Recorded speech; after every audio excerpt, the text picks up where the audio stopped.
Aos 65 anos, pensei que já havia visto de tudo na vida. Mas quando ouvi aquelas palavras geladas saindo da boca da minha futura nora, senti meu mundo desabar. Ali, na sacristia da igreja, ela confessava friamente seus planos. Meu filho Daniel estava prestes a se casar com uma predadora, e eu era a única que sabia. Naquele momento, decidi que duas podiam jogar esse jogo. Meu nome é Marisa Silva, tenho 65 anos, e hoje ainda sinto um aperto no peito ao lembrar daquele dia. O dia do casamento do meu filho Daniel. O dia em que descobri que tipo de cobra havia entrado na minha família. Era um sábado de setembro, daqueles que Campos do Jordão nos presenteia no final do inverno. O ar estava fresquinho, com aquele cheiro de pinheiros que sempre me acalma, e o céu tinha uma cor azul que parecia pintado à mão. A igreja do Rosário estava decorada com lírios brancos e folhagens verdes, exatamente como Beatriz havia pedido. Tudo perfeito, tudo nos conformes, como sempre era quando ela organizava alguma coisa. Eu estava ali desde as 7 da manhã, verificando cada detalhe. As flores da entrada estavam alinhadas, as fitas nos bancos perfeitamente amarradas, o altar decorado com um arranjo que custou uma fortuna. Mas eu não me importava com o dinheiro. Era o casamento do meu Daniel, meu único filho. O homem que criei sozinha depois que meu marido Roberto morreu num acidente de carro há 18 anos. Daniel tinha apenas 14 anos quando perdeu o pai.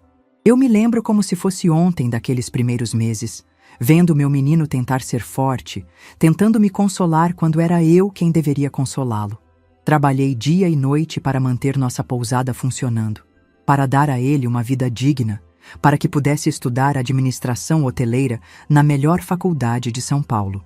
Cada sacrifício valeu a pena quando vi o orgulho nos olhos dele ao se formar, quando assumiu a gestão da pousada comigo, quando se tornou o homem íntegro que seu pai teria ficado orgulhoso de conhecer.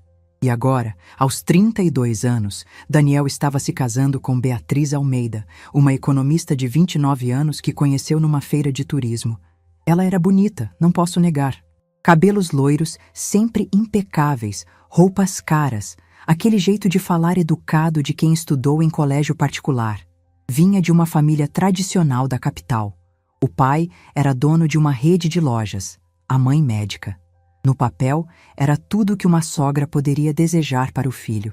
Mas havia algo nela que sempre me incomodou. Talvez fosse a forma como seus olhos nunca sorriam junto com a boca. Ou como ela sempre perguntava sobre os negócios da pousada com um interesse que parecia ir além da curiosidade natural. Quantos quartos tínhamos? Qual era a nossa ocupação média? Se possuíamos outras propriedades? Perguntas que fazia com um sorriso doce, mas que me deixavam desconfortável. Daniel estava perdidamente apaixonado. Nos 2 anos de namoro, ele se transformou. Ficou mais vaidoso, começou a usar roupas mais caras, a falar sobre expandir a pousada, sobre investir em novos negócios. Beatriz sempre apoiava essas ideias, sempre com aquele sorriso encorajador e comentários sobre como ele tinha potencial para coisas maiores. Eu tentava conversar com ele sobre ir devagar, sobre consolidar o que já tínhamos antes de pensar em expansão, mas ele me ouvia com aquela paciência condescendente de quem acha que a mãe está sendo antiquada. Naquela manhã do casamento, enquanto eu ajustava as últimas flores, Daniel apareceu na igreja. Estava lindo no seu smoking azul marinho, com os cabelos castanhos penteados para trás e aquele sorriso radiante que eu não via há muito tempo. Ele me abraçou forte, cheirando ao perfume caro que Beatriz havia dado de presente. "Mãe, consegue acreditar que chegou o dia?" Ele disse, com os olhos brilhando de felicidade. "Finalmente vou me casar com a mulher da minha vida." Eu sorri e alicei a lapela do paletó dele, como fazia desde pequeno. "Você está lindo, meu filho. Seu pai ficaria orgulhoso." Vi seus olhos se umedecerem um pouco quando mencionei Roberto. Daniel sempre sentia falta do pai em momentos importantes como esse. Eu segurei o rosto dele entre as mãos e disse: "Ele está aqui conosco, tenho certeza." Por volta das 10 horas, os convidados começaram a chegar. A família de Beatriz veio de São Paulo em carros caros, todos muito bem vestidos, cumprimentando a todos com aquela educação formal que eu conhecia dos hotéis 5 estrelas, onde às vezes levava grupos de turistas. Eles foram cordiais comigo, mas percebi aquele olhar disfarçado avaliando minha roupa, meu cabelo, minha pousada simples comparada ao mundo deles. Às 11, Beatriz chegou numa limusine branca que ela insistiu em alugar. O vestido era de uma grife famosa, tinha custado mais que meu carro, e ela estava realmente deslumbrante.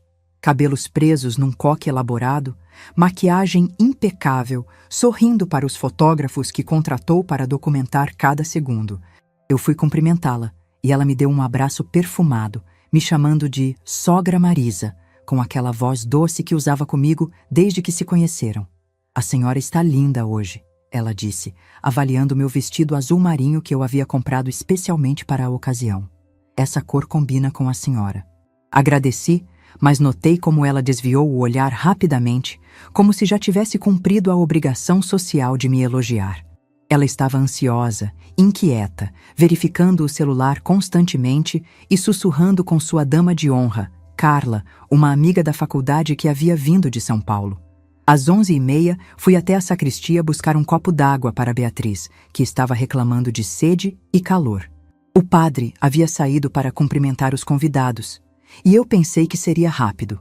A sacristia ficava nos fundos da igreja, um ambiente pequeno e acolhedor, onde o padre guardava seus paramentos e onde as noivas costumavam dar os últimos retoques.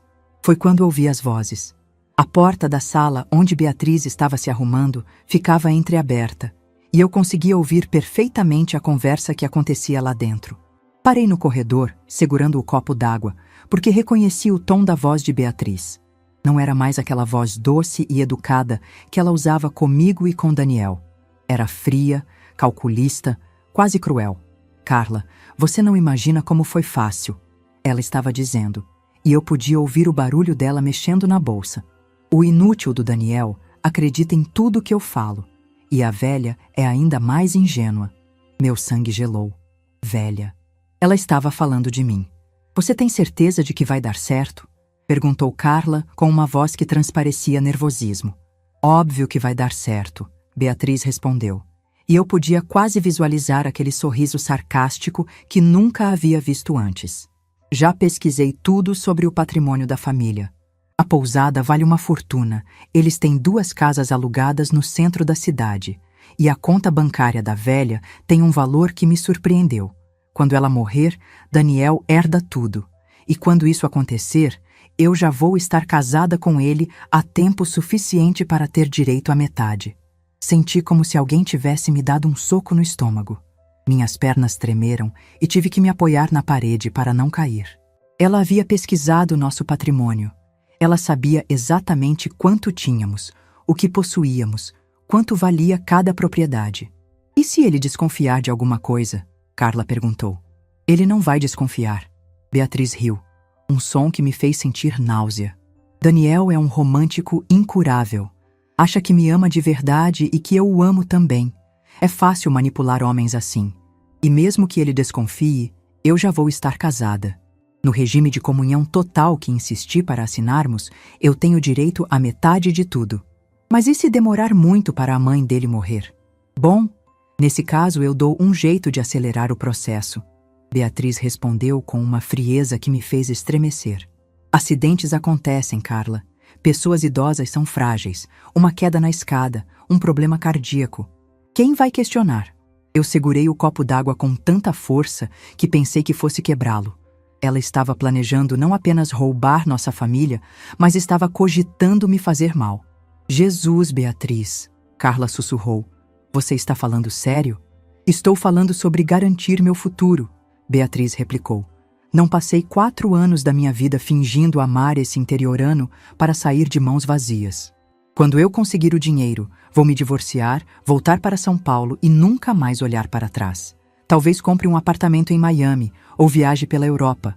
O mundo é grande quando se tem dinheiro, Carla. Ouvi o barulho de salto alto se aproximando da porta e corri para me esconder atrás de uma coluna.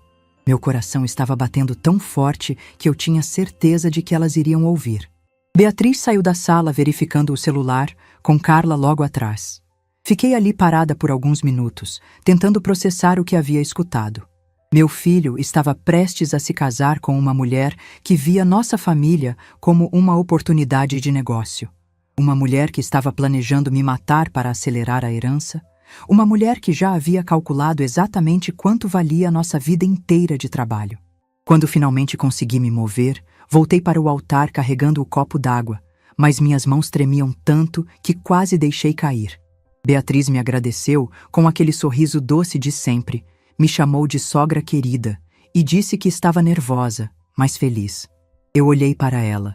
Realmente olhei. E pela primeira vez vi através da máscara. Vi a frieza nos olhos, a calculista por trás do sorriso, a predadora que havia seduzido meu filho. E naquele momento, tomei uma decisão que mudaria tudo. Não ia dizer nada para Daniel. Não ainda. Ele não acreditaria em mim, escolheria ficar do lado dela e eu perderia meu filho para sempre. Mas também não ia ficar parada vendo aquela víbora destruir minha família. Durante toda a cerimônia, mantive um sorriso no rosto. Chorei quando Daniel disse sim. Abracei Beatriz quando ela se tornou oficialmente minha nora, posei para as fotos como a sogra orgulhosa e feliz. Mas por dentro eu estava planejando, pensando, calculando. Se Beatriz queria jogar um jogo de manipulação e mentiras, ela havia escolhido a pessoa errada. Eu tinha 65 anos de experiência de vida. Havia criado um filho sozinha e enfrentado todos os desafios que a vida me impôs. Duas podiam jogar esse jogo. E eu tinha a intenção de ganhar. Naquela noite, depois que todos os convidados foram embora e os noivos partiram para a lua de mel em Maceió, eu me sentei na varanda da minha pousada com uma xícara de chá nas mãos. As estrelas brilhavam no céu limpo de Campos do Jordão e pela primeira vez em muitos anos me senti verdadeiramente sozinha. Mas não estava derrotada. Estava determinada. Beatriz havia cometido um erro fatal. Ela havia subestimado uma mãe disposta a proteger seu filho. E isso, eu sabia, seria sua perdição. Os 15 dias que Daniel e Beatriz passaram em lua de mel foram os mais intensos da minha vida. Não porque eu estava com saudade deles, mas porque usei cada minuto desse tempo para pesquisar, planejar e me preparar para a guerra que estava por vir. Ninguém havia me ensinado como investigar a vida de uma pessoa, mas descobri que a internet é uma ferramenta poderosa quando você sabe o que procurar. Beatriz Almeida não era um nome tão comum assim, e sua família tradicional de São Paulo deixava rastros por toda parte.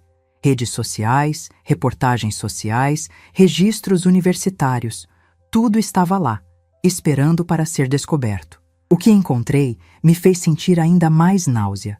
Beatriz havia se formado em economia há 7 anos, mas nunca havia trabalhado efetivamente na área. Tinha passagens por várias empresas, sempre em cargos administrativos, sempre saindo depois de poucos meses. Mas o mais interessante eram as fotos nas redes sociais. Em 2019, ela estava namorando um empresário de Ribeirão Preto, postando fotos em restaurantes caros e viagens internacionais. Em 2020, aparecia com outro homem, mais velho, proprietário de uma rede de farmácias. Em 2021, com um terceiro, dono de uma construtora. Todos homens com dinheiro. Todos relacionamentos que duravam entre 6 meses e 2 anos. E todos terminavam abruptamente, sem explicação nas redes sociais dela. Procurei mais fundo e encontrei o que estava procurando: processos judiciais. Beatriz havia sido ré em 3 ações de reparação de danos. Um dos ex-namorados a acusava de ter roubado dinheiro da conta da empresa dele. Outro alegava que ela havia falsificado documentos para conseguir um empréstimo em nome dele. O terceiro processo ainda estava em andamento, acusando-a de estelionato. Imprimi tudo. Cada foto, cada documento, cada processo. Organizei tudo numa pasta que escondi no cofre da pousada, junto com as escrituras das propriedades e outros documentos importantes. Eu sabia que ia precisar de cada prova quando chegasse a hora de revelar quem Beatriz realmente era. Mas primeiro, precisava proteger nosso patrimônio. Na segunda semana, fui até São Paulo consultar o doutor Eduardo Mendes, um advogado especialista em direito de família que um amigo hoteleiro havia me recomendado. Seu escritório ficava na Faria Lima, num prédio espelhado que me intimidou logo de cara. Mas Dr. Eduardo era um homem simples, na casa dos 50 anos, que me recebeu com o carinho de quem entende as preocupações de uma mãe. Contei a ele tudo o que havia descoberto sobre Beatriz. Mostrei os documentos que havia coletado, expliquei sobre a conversa que escutei na igreja. Ele me ouviu em silêncio, tomando notas, franzindo a testa quando eu relatei as ameaças veladas contra a minha vida. Dona Marisa, ele disse quando terminei, a senhora está numa situação delicada. Legalmente, não podemos fazer nada baseado apenas numa conversa que a senhora ouviu, mas podemos nos preparar para proteger o patrimônio da família. Dr. Eduardo me explicou que havia várias formas de proteger os bens. Podíamos criar uma holding familiar, transferir as propriedades para pessoas jurídicas, alterar o regime de casamento através de pacto antinupcial tardio. Mas tudo precisava ser feito com muito cuidado para não levantar suspeitas. O ideal seria que seu filho concordasse com essas mudanças, ele disse. Mas imagino que ele não vai aceitar facilmente. Eu balancei a cabeça. Daniel estava cego de amor. Jamais acreditaria que sua esposa perfeita pudesse ter segundas intenções. Então vamos fazer diferente, Dr. Eduardo propôs. Vamos criar uma situação onde ela mesma se entregue. Vamos dar corda para ela se enforcar. Foi assim que nasceu meu plano. Primeiro, comecei a espalhar pistas de que estava com problemas financeiros. Marquei consultas médicas caras em São Paulo, sempre comentando em casa sobre os gastos com a saúde. Inventei uma história sobre investimentos ruins que haviam dado prejuízo. Comecei a falar sobre a necessidade de vender uma das casas alugadas para cobrir despesas. Segundo, comecei a demonstrar sinais de confusão mental. Esquecia nomes de hóspedes antigos, repetia a mesma história 2 vezes na mesma conversa, deixava panelas no fogo. Nada muito óbvio, apenas o suficiente para plantar a ideia de que eu estava ficando senil. Terceiro, e mais importante, comecei a transferir discretamente nossos bens para uma empresa que Dr. Eduardo criou especificamente para isso. Oficialmente, eu estava vendendo tudo para cobrir dívidas médicas. Na realidade, estava apenas mudando a titularidade para me proteger. Daniel e Beatriz voltaram da lua de mel numa quinta-feira chuvosa.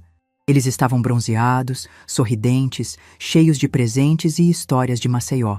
Beatriz me abraçou com aquela efusividade falsa de sempre, me chamando de sogra querida e me entregando uma bolsa artesanal que havia comprado especialmente para mim.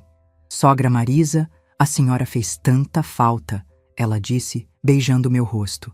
Não via a hora de voltar para casa. Casa. A palavra soou estranha na boca dela. Mas eu sorri e agradeci o presente. Perguntei sobre a viagem, fingi interesse nas fotos que eles mostraram no celular. Naquela mesma noite, durante o jantar, comecei a implementar a primeira fase do plano. Filhos, eu disse, servindo a sobremesa. Preciso conversar com vocês sobre uma coisa importante. Daniel me olhou preocupado. O que foi, mãe? Aconteceu alguma coisa enquanto estávamos fora? Não exatamente, eu respondi, fazendo questão de parecer constrangida. É que tive umas consultas médicas em São Paulo na semana passada. Alguns exames que o Dr. Carvalho pediu. Beatriz se inclinou para a frente, com aquela expressão de preocupação que eu já sabia ser falsa. Nossa, Dona Marisa, a senhora não me contou. É algo sério? Ainda não sei, menti. Preciso fazer mais exames, mas o problema é que está custando muito caro. O plano de saúde não cobre tudo e eu estou tendo que pagar particular. Daniel imediatamente se ofereceu para ajudar com as despesas, como eu sabia que faria. Mas Beatriz foi mais rápida. Sogrinha, a senhora não pode se preocupar com dinheiro numa hora dessas, ela disse, segurando minha mão. A saúde vem em primeiro lugar. Se precisar vender alguma coisa para custear o tratamento, a gente apoia. Bingo. Ela havia mordido a isca. Na verdade, eu continuei. Já estou pensando em vender a casa da Rua São Bento, aquela que está alugada há 3 anos. O dinheiro daria para cobrir todos os exames e ainda sobraria um pouco. Vi os olhos de Beatriz brilharem. A casa da Rua São Bento valia cerca de R$400 mil e ela sabia disso. Mãe, não precisa tomar uma decisão precipitada, Daniel disse. Podemos pegar um empréstimo, parcelar os exames. Não, filho, eu respondi firmemente. Não quero me endividar na minha idade. Prefiro vender a casa e ficar tranquila. Beatriz assentiu vigorosamente. A senhora está certíssima, sogrinha. Dinheiro a gente recupera, saúde não. E além do mais, ela acrescentou com um sorriso que não chegava aos olhos, a senhora tem outras propriedades. Não vai fazer falta. Durante as semanas seguintes, continuei alimentando a narrativa de que estava com problemas financeiros. Comentava sobre contas altas de luz, sobre a necessidade de demitir uma funcionária da pousada, sobre investimentos que haviam dado errado. Tudo mentira, é claro, mas Beatriz absorvia cada informação como uma esponja. Ela começou a se oferecer para ajudar com a administração da pousada. Sogrinha, eu entendo de finanças, ela dizia. Posso dar uma olhada nos livros de contabilidade, ver se não tem alguma despesa desnecessária que podemos cortar. Eu sempre agradecia a oferta, mas inventava desculpas para não aceitar. Dizia que o contador já cuidava de tudo, que não queria incomodá-la. Mas notava como ela ficava frustrada com minhas recusas. Foi então que ela mudou de estratégia. Numa manhã de novembro, enquanto eu estava regando as plantas do jardim, Beatriz veio conversar comigo. Estava usando um vestido azul claro que destacava seus olhos e tinha aquela expressão de quem vai tocar num assunto delicado. Sogra Marisa, ela começou. Posso fazer uma pergunta meio pessoal? Claro, filha, respondi, continuando a regar as hortênsias. A senhora já pensou em fazer um testamento? A pergunta me pegou de surpresa, embora eu estivesse esperando por ela. Era mais direta do que eu imaginava que ela seria. Testamento, repeti, como se fosse a primeira vez que pensava no assunto. É que, bem, depois desses problemas de saúde, eu fiquei pensando. Ela continuou, sentando-se no banco do jardim. A senhora tem um patrimônio considerável e seria importante deixar tudo organizado, para não dar problema para o Daniel depois. Claro, para não dar problema para o Daniel. E principalmente para ela. Você tem razão, eu disse, fingindo que a ideia estava me iluminando pela primeira vez. Nunca pensei nisso, mas realmente deveria organizar essas coisas. Posso indicar um advogado muito bom. Beatriz se ofereceu imediatamente. Um amigo da família. Ele poderia vir aqui mesmo, para não dar trabalho para a senhora. Que gentileza sua, filha, eu respondi. Mas já tenho um advogado de confiança em São Paulo. O Dr. Eduardo, que cuida dos assuntos da pousada há anos. Vi uma sombra de frustração passar pelo rosto dela, mas ela disfarçou rapidamente.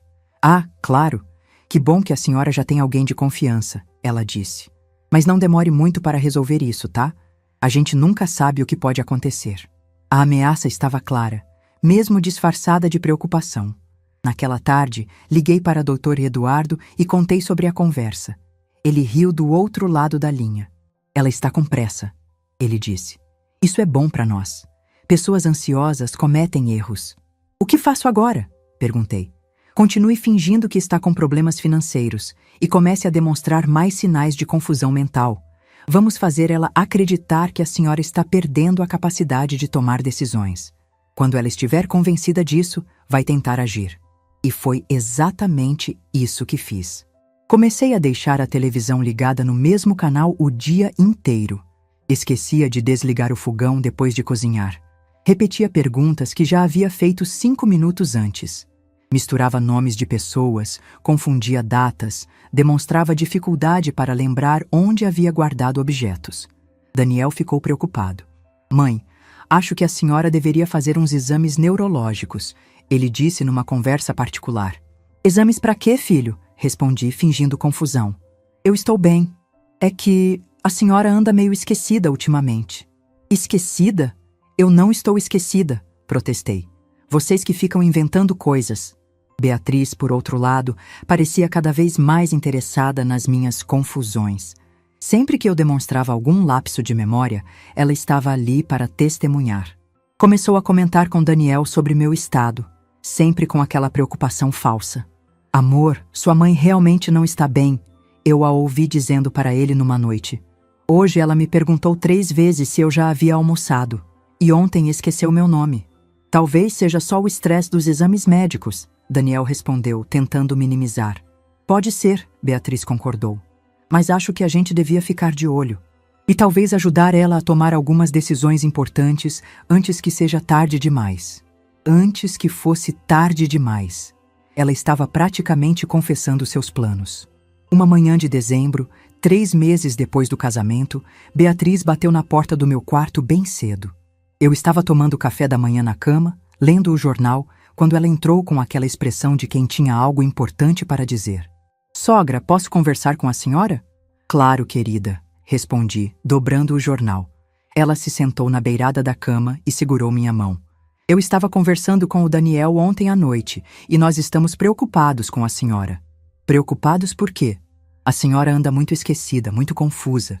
E depois desses problemas de saúde, nós achamos que talvez fosse melhor se alguém ajudasse a senhora a cuidar das finanças e dos negócios da pousada." Aqui estava, a jogada que eu estava esperando. "Ajudar como?" perguntei, fingindo não entender. "Bem, eu poderia assumir parte da administração, cuidar das contas, dos fornecedores, essas coisas, só para aliviar a pressão sobre a senhora.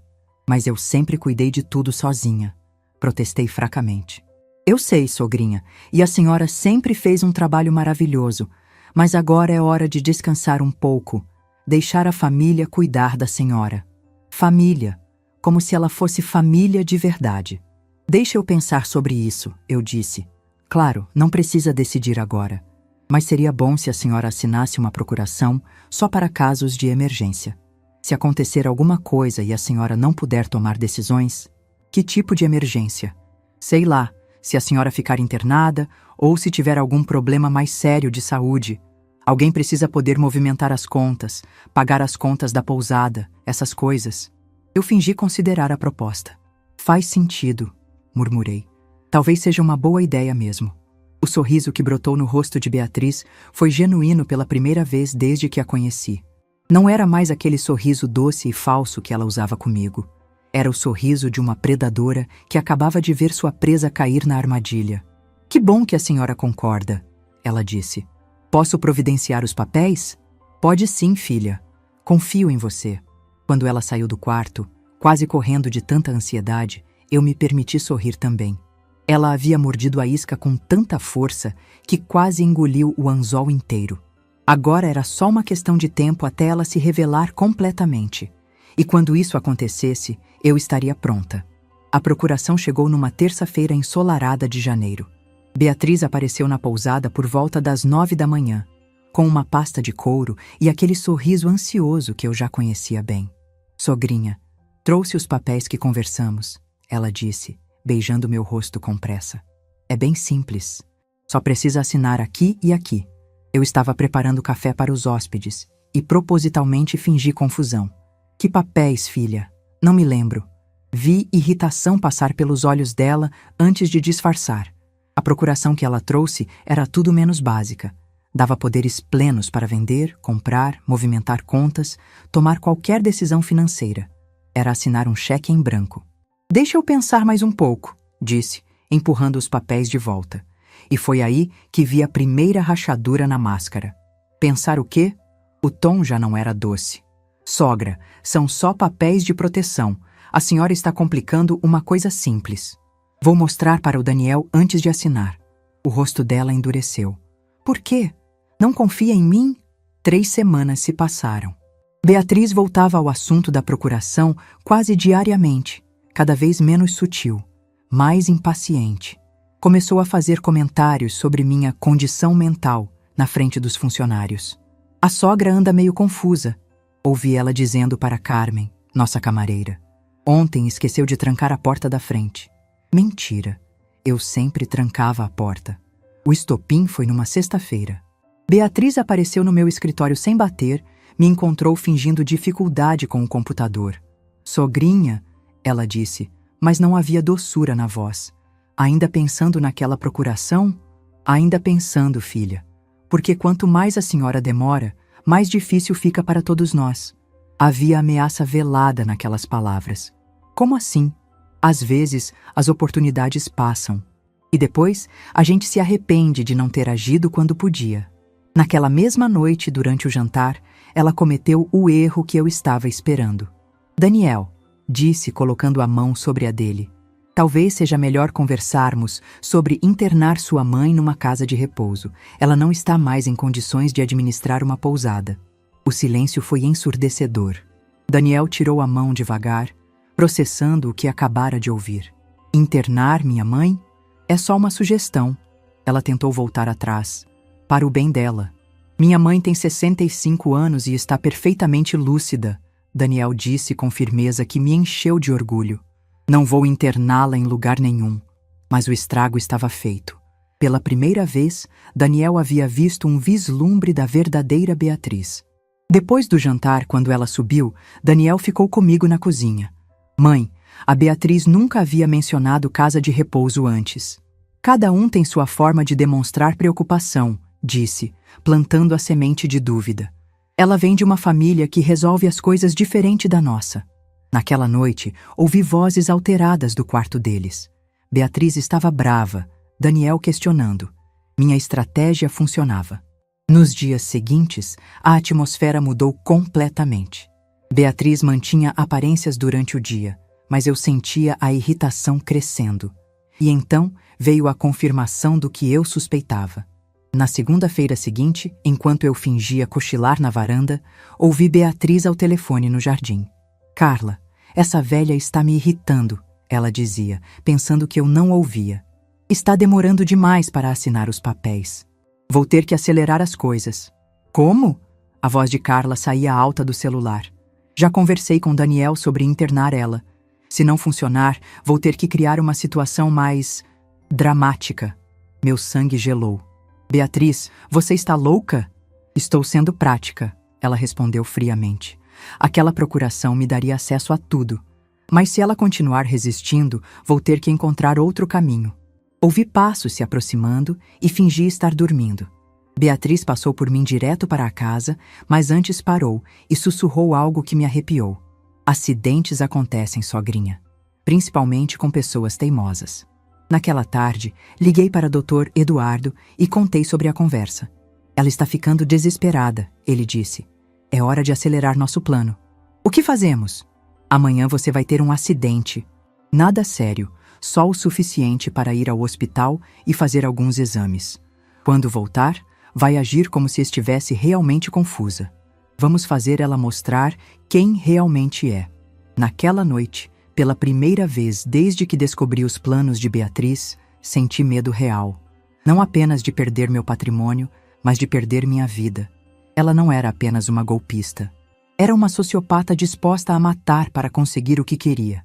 Mas eu não ia desistir. Tinha chegado longe demais para recuar agora. Na manhã seguinte, escorreguei nas escadas da pousada na frente de 3 hóspedes. Uma queda calculada que resultou numa ida ao hospital e retorno para casa com o braço enfaixado e um laudo médico recomendando repouso. Beatriz estava me esperando quando cheguei, com aquela expressão de preocupação falsa. Sogrinha, que susto! Como foi que aconteceu? Não sei, murmurei, fingindo confusão. Acho que tropecei, ou escorreguei. Não me lembro direito. Vi seus olhos brilharem. Finalmente tinha a desculpa que precisava. Daniel, ela disse quando meu filho chegou do hospital. Sua mãe realmente não pode mais ficar sozinha. Olha o que aconteceu. Foi só um acidente, Beatriz. Foi hoje. Amanhã pode ser algo pior. Ela fez uma pausa calculada. Acho que chegou a hora de tomarmos algumas decisões difíceis. Daniel olhou para mim, depois para ela, e eu vi que ele estava começando a entender que sua esposa não era quem ele pensava que era. A armadilha estava quase fechada. Agora era só questão de tempo. O que aconteceu numa manhã de abril mudou tudo entre nós. Eu estava no jardim, regando as hortênsias, quando ouvi gritos vindos da pousada. Gritos altos, descontrolados, que me fizeram largar a mangueira e correr para dentro. Encontrei Beatriz aos berros com Carmen, nossa camareira mais antiga. Carmen estava parada no meio da recepção, segurando uma toalha suja, com os olhos arregalados de susto. Beatriz gesticulava como uma louca, o rosto vermelho de raiva. Você é uma incompetente, ela gritava. Como você ousa entrar no meu quarto sem bater na porta? Carmen, coitada, tentava se explicar com a voz trêmula. Desculpa, dona Beatriz, mas sempre entro para trocar as toalhas neste horário. A senhora nunca reclamou. Pois agora eu estou reclamando. Beatriz cortou, aproximando o rosto do de Carmen de forma intimidadora. Você não passa de uma empregadinha ignorante que não sabe o seu lugar. Senti meu sangue ferver. Carmen trabalhava conosco há 15 anos. Era praticamente da família. Nunca em todos esses anos alguém havia falado com ela daquele jeito. Beatriz, eu disse, tentando manter a voz calma. O que está acontecendo aqui? Ela se virou para mim com aquela fúria ainda nos olhos, mas tentou se controlar. Sua funcionária entrou no nosso quarto sem permissão e viu coisas pessoais. Carmen sempre faz a limpeza neste horário, expliquei. É a rotina há anos. Pois a rotina vai mudar. Beatriz berrou novamente. E se essa aí abrir a boca sobre qualquer coisa que viu, ela vai se arrepender. Ameaça. Ela estava ameaçando Carmen abertamente. Beatriz, você não pode falar assim com nossa funcionária, eu disse, sentindo a autoridade que havia construído em décadas de trabalho. Ela me olhou com um desprezo que nunca havia mostrado antes. Não posso. Quem vai me impedir? A senhora? Riu com desdém. A senhora mal consegue lembrar o que comeu no café da manhã. Carmen me olhou com pena. Pena. Como se eu fosse realmente uma velhinha senil sendo destratada pela nora. Carmen, pode ir, eu disse suavemente. Vamos esquecer isso. Depois que Carmen saiu, praticamente correndo, eu me virei para Beatriz. O que Carmen viu no quarto que te deixou tão nervosa? Por um segundo, vi pânico nos olhos dela. Depois, ela recompôs aquele sorriso falso. Nada demais, sogrinha. Só uns papéis do trabalho espalhados. Você sabe como é, né? Privacidade. Papéis do trabalho.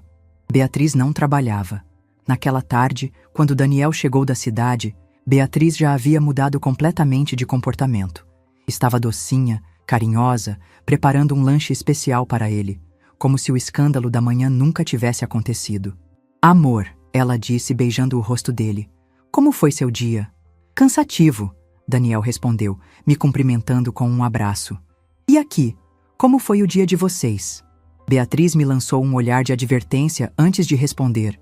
Tranquilo, cuidei bem da sogrinha. Ela teve uns pequenos esquecimentos hoje, coitada, mas nada demais. Esquecimentos. Ela estava mentindo na cara do meu filho. Que tipo de esquecimentos? Daniel perguntou preocupado. Ah, bobageiras, Beatriz disse, passando a mão no braço dele. Esqueceu que Carmen sempre vem limpar na quinta. Ficou um pouco confusa com os horários. Normal da idade. Eu estava ali, ouvindo ela inventar uma versão completamente diferente do que havia acontecido. Na versão dela, eu era a confusa que havia se alterado com Carmen. Ela era a nora paciente que cuidava da sogra problemática. Mãe, Daniel se aproximou de mim. A senhora está se sentindo bem? Olhei para Beatriz, que sorria com aquela expressão de quem estava ganhando o jogo. Se eu contasse a verdade, pareceria que estava inventando histórias. Se eu concordasse com a versão dela, estaria validando a narrativa de que eu estava perdendo a lucidez. Estou bem, filho, eu disse simplesmente. Só um pouco cansada. Nos dias seguintes, Beatriz intensificou o jogo de forma assustadora. Começou a mover objetos de lugar e depois perguntava onde eu havia guardado. Trocava compromissos de horário e dizia que eu havia confundido. Mudava a temperatura do ar-condicionado e depois comentava que eu estava tendo ondas de calor. O pior era como ela fazia isso na frente de Daniel, sempre com aquela preocupação falsa. Daniel, sua mãe guardou as chaves do escritório em lugar errado de novo. Ela dizia, balançando a cabeça com pena. Encontrei na geladeira. Ela havia colocado as chaves na geladeira. Eu tinha certeza. Mas como provar? Amor, acho que sua mãe precisa de uma avaliação médica. Ela sugeria sempre que Daniel ficava preocupado. Esses lapsos estão ficando mais frequentes. Foi quando percebi que Beatriz não estava apenas tentando me fazer assinar uma procuração. Ela estava tentando me fazer parecer louca. A situação chegou ao limite numa noite de sexta-feira. Eu havia preparado um jantar especial para receber uns amigos antigos de Daniel, pessoas que não víamos há anos. Havia passado o dia todo cozinhando, preparando a mesa, organizando tudo. Quando os convidados chegaram, Beatriz desceu usando um vestido que eu nunca havia visto. Caro, elegante, completamente inadequado para um jantar caseiro. Ela se apresentou como a nova dona da casa e começou a contar histórias sobre minha condição. A coitada da sogra anda muito confusa, ela dizia para nossos convidados, falando de mim como se eu não estivesse ali. Ontem tentou ligar o micro-ondas com uma escova de dente dentro. Mentira. Isso nunca aconteceu. E semana passada ela se perdeu indo para o supermercado. Beatriz continuou. Ficou 2 horas rodando pela cidade. Outra mentira. Eu não havia saído de casa semana passada. Mas nossos amigos acreditavam. Vi nos olhos deles aquela mistura de pena e desconforto de quem está presenciando algo constrangedor. Eles me olhavam como uma velhinha que precisava ser cuidada. Daniel estava sentado do meu lado, e eu podia sentir a tensão emanando dele. Ele sabia que as histórias não batiam, mas Beatriz contava com tanta naturalidade, com tantos detalhes convincentes. Na verdade, uma das amigas disse, dirigindo-se diretamente para Beatriz, que bom que o Daniel tem você para cuidar da Marisa. Deve ser muito difícil. É uma responsabilidade grande, Beatriz suspirou dramaticamente. Mas família é família, né? Vou cuidar dela até o fim. Até o fim. As palavras soaram como uma sentença de morte. Depois que os convidados foram embora, Daniel me procurou na cozinha. Eu estava lavando a louça, tentando processar a humilhação que havia passado. Mãe, ele disse baixinho, essas coisas que a Beatriz contou, elas realmente aconteceram? Era o momento da verdade.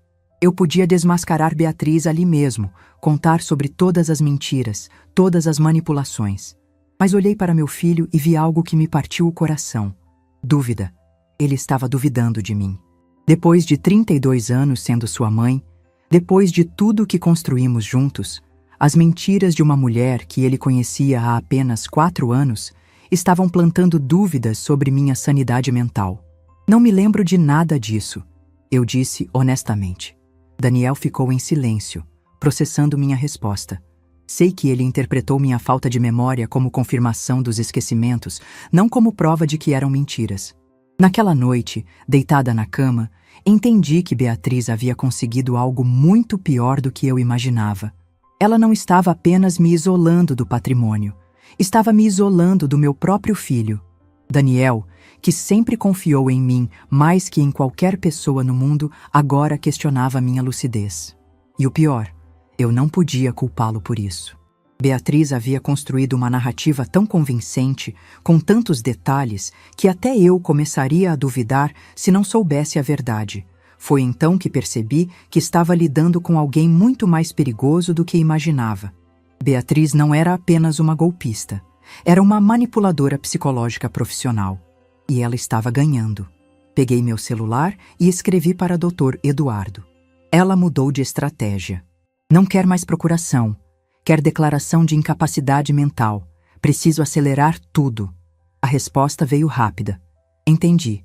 Segunda-feira colocamos o plano final em ação. Aguente firme. Olhei pela janela para o jardim da pousada, iluminado pela lua cheia. Em poucos dias, tudo estaria decidido. Ou eu desmascarava Beatriz de uma vez por todas, ou ela conseguiria me fazer passar por louca. Não havia mais meio termo. Era ela ou eu. E eu não tinha a menor intenção de perder. A descoberta chegou de forma simples, como essas coisas costumam acontecer quando tem que acontecer. Era uma quinta-feira de junho. Eu estava organizando papéis no escritório quando encontrei uma coisa que me gelou o sangue. Uma cópia da escritura da pousada, escondida entre as revistas da mesa de centro da sala. A cópia estava toda rabiscada com anotações da Beatriz. Valores de mercado, contatos de imobiliárias, até um rascunho de anúncio para venda. Ela havia pesquisado tudo, quanto valia cada propriedade, como fazer a transferência, até o valor dos móveis antigos. Sentei na poltrona segurando aqueles papéis, sentindo meu mundo balançar. Não era mais sobre herança futura. Ela estava planejando vender tudo imediatamente. E pelas anotações, já tinha até comprador interessado. Peguei meu celular com as mãos tremendo e fotografei cada página. Depois, guardei tudo exatamente onde estava. Minha cabeça fervilhava, mas eu sabia que precisava manter a calma. Precipitação agora arruinaria tudo. Nos dias seguintes, comecei a notar coisas que antes passavam despercebidas. Beatriz ficava muito tempo ao telefone, sempre sussurrando, sempre desligando quando alguém se aproximava. Começou a sair sozinha, alegando compromissos vagos. Vou encontrar uma amiga. Preciso resolver umas coisas na cidade. Daniel também notou a mudança no comportamento dela. Numa manhã de sábado, enquanto tomávamos café juntos na varanda, ele comentou: Mãe, a Beatriz anda muito estranha ultimamente. Nervosa, impaciente. Ontem ela quase brigou comigo porque eu perguntei com quem ela havia falado ao telefone. Meu coração acelerou. Era a abertura que eu estava esperando há meses. Estranha como? Perguntei, fingindo desinteresse casual. Sei lá, diferente. Como se tivesse algo na cabeça que eu não posso saber. Daniel mexeu o café pensativo. E ela vive perguntando sobre suas propriedades, mãe. Quer saber valores, documentação, essas coisas. Por que será? Murmurei. Disse que é curiosidade, que quer entender melhor os negócios da família. Mas parece mais que ela está calculando alguma coisa. Calculando. Daniel estava começando a desconfiar por conta própria. A situação explodiu numa terça-feira à noite. Eu estava na cozinha preparando chá quando ouvi uma discussão no quarto deles.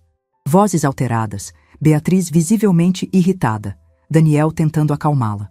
Não aguento mais fingir, ouvi ela gritar. Essa encenação toda está me deixando louca. Que encenação? Daniel perguntou confuso. Nada, esquece. Não, Beatriz. Que encenação? Houve um silêncio longo.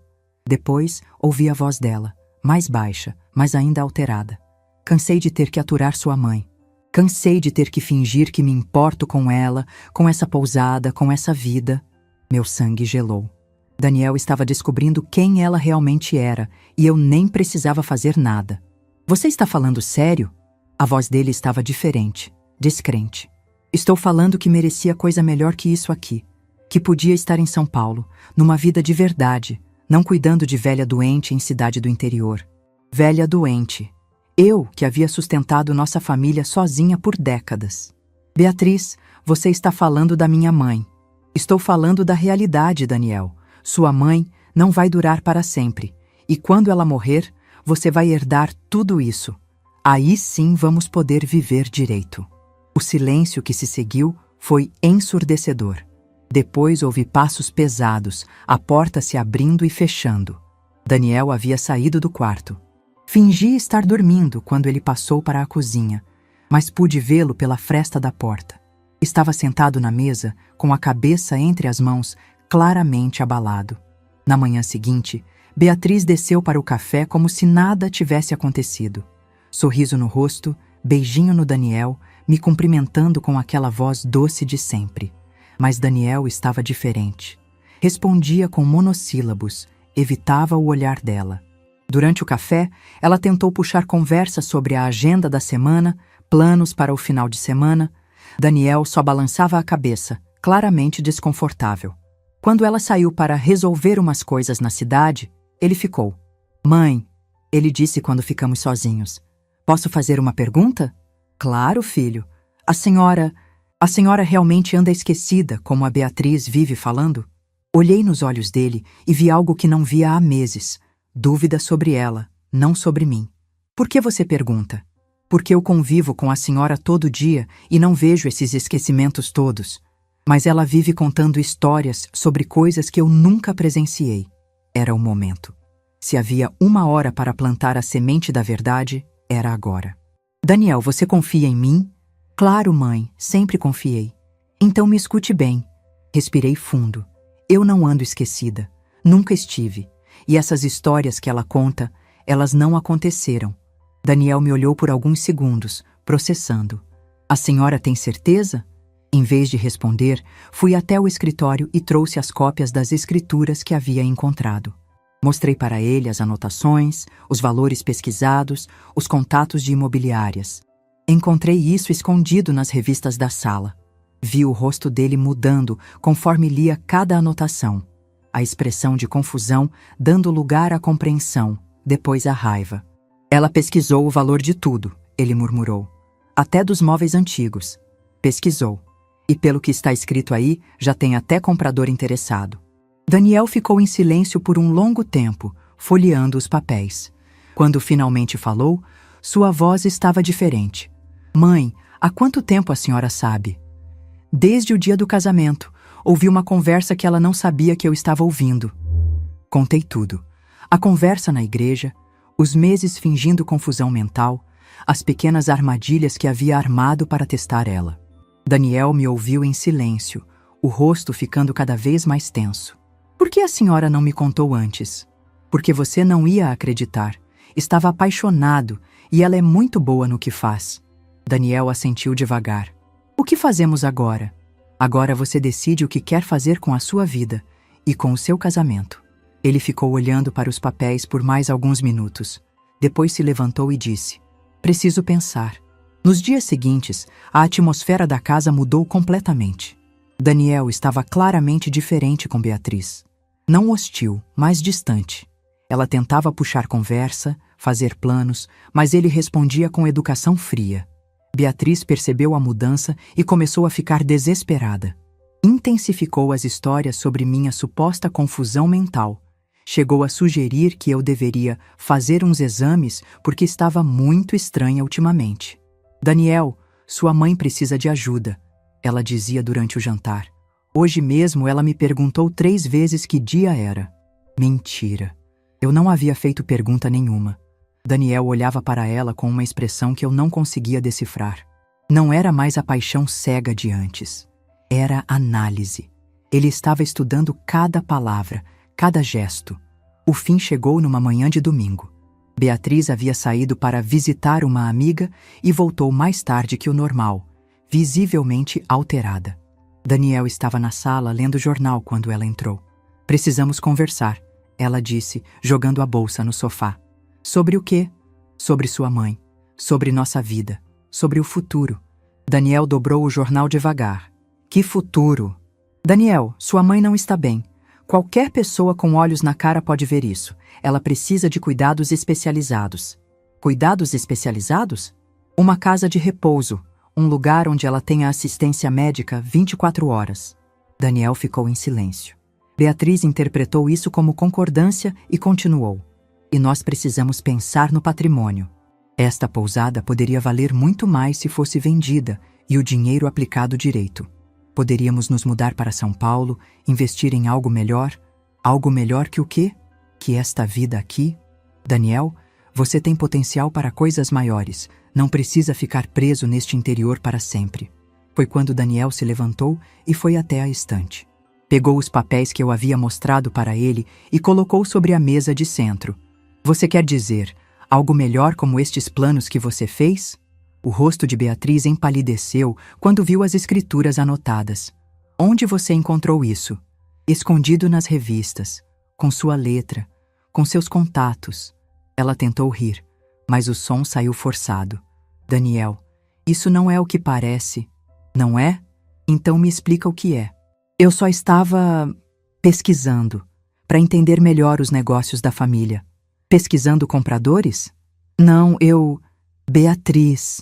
A voz de Daniel estava calma, mas havia algo nela que me arrepiou. Você acha mesmo que eu sou tão ingênuo assim? Daniel, você está mal interpretando. Estou mal interpretando que você pesquisou o valor de cada propriedade? Que já tem contato de imobiliária? Que já conversou com o comprador interessado? Beatriz ficou em silêncio, percebendo que a mentira não estava funcionando. E estou mal interpretando que você quer internar minha mãe para ter acesso livre ao patrimônio? Sua mãe realmente precisa de cuidados. Minha mãe está perfeita. Quem não está bem aqui é você. O tom de Daniel era definitivo. Beatriz percebeu que havia perdido o controle da situação. Daniel, podemos conversar sobre isso? Não há nada para conversar. Ele se levantou e foi até a porta. Quero que você saia da minha casa. O quê? Pegue suas coisas e vá embora, agora. Daniel, você está cometendo um erro. O erro foi meu, quando trouxe você para cá. Beatriz tentou argumentar, chorar, negociar, mas Daniel estava irredutível. Ela subiu, fez as malas e saiu naquela mesma tarde, prometendo que ia lutar pelos direitos dela. Depois que ela foi embora, Daniel e eu ficamos sentados na varanda, vendo o sol se pôr atrás das montanhas. Mãe, me perdoa por ter duvidado da senhora. Não duvidou, filho. Você só precisava descobrir por conta própria. Como a senhora conseguiu aguentar fingir todo esse tempo? Fingindo, a gente aprende quem realmente se importa com a gente. Beatriz tentou voltar algumas vezes nos meses seguintes. Chegou a contratar um advogado para tentar brigar por parte dos bens, mas como ainda não havia nada no nome de Daniel, ela não conseguiu nada. Daniel está se recuperando aos poucos. Hoje, posso dizer que tomei a decisão certa. Protegi minha família da única forma que sabia. E aprendi que às vezes, para descobrir a verdade, a gente precisa fingir que não sabe de nada. Beatriz achava que estava lidando com uma velhinha boba. Descobriu que estava mexendo com uma mãe que não brinca em serviço. Deixe seu like, se inscreva no canal e comente aqui embaixo. No meu lugar, o que você faria?